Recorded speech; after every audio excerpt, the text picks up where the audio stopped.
Green morning दोस्तों, स्वागत है आपका अपने ग्रीन प्लैनेट के यूट्यूब चैनल पर। नई वीडियोस के नोटिफिकेशन के लिए सब्सक्राइब बटन और बेल आइकन को दबाना ना भूलें। नमस्कार, माझं नाव विजय गोटे, हे माझे मित्र गणेश गोटे यांना मी हळदीसाठी संपूर्ण जैविक पद्धतीने ट्रीटमेंट दिली होती। सुरुवातीपासून बेसल डोस पासून ते आतापर्यंत गणेश भाऊनी माझ्याकडून ट्रीटमेंट घेतली।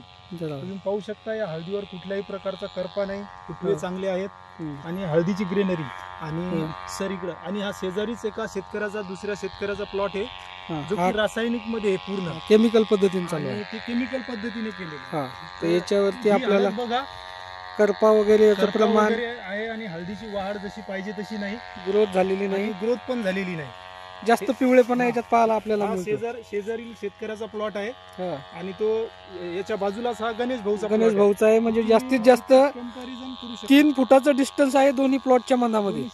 हो, फक्त निस्ता धुरा आहे। इकडनं ग्रीन प्लॅनेट बायो प्रोडक्टची ट्रीटमेंट झालेली आहे आणि इकडनं टोटल प्रोडक्ट हा केमिकल पद्धतीने केलेला आहे। म्हणजे याच्यामध्ये ग्रोथ अजिबात झालेली नाही आपल्याला पाहायला मिळते।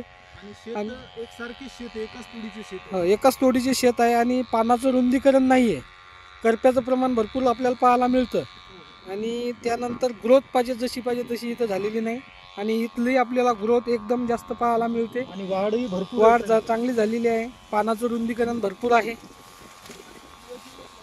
फुटव्याचं प्रमाण या ठिकाणी भरपूर आपल्याला पाहायला मिळते।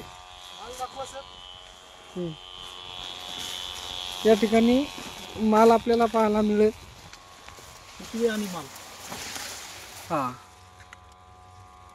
अतिशय चांगली ग्रोथ आणि खूप चांगले फुटवे सुद्धा या भरपूर प्रमाणात फुटवे या ठिकाणी आलेले आहेत। गणेश भाऊ गेले 2 ते 3 वर्ष जैविक पद्धतीने हळदीचं नियोजन करतात। बरोबर, मागच्या वर्षी खूप चांगला रिझल्ट त्यांनी ग्रीन प्लॅनेट बायो प्रोडक्टचा प्रोडक्ट वापरून हळदीचा घेतलेला आहे। जवळपास एका एकराचं बेनिफिट होऊन 30 क्विंटल पर्यंत हळद आणि 4 ते 5 क्विंटल सोयाबीन त्यांनी मागच्या वर्षी या ठिकाणी घेतलेलं आहे। बरोबर, तर गणेश भाऊ हे प्रोडक्ट वापरून समाधानी आहे। समोर ओके, धन्यवाद सर। धन्यवाद सर।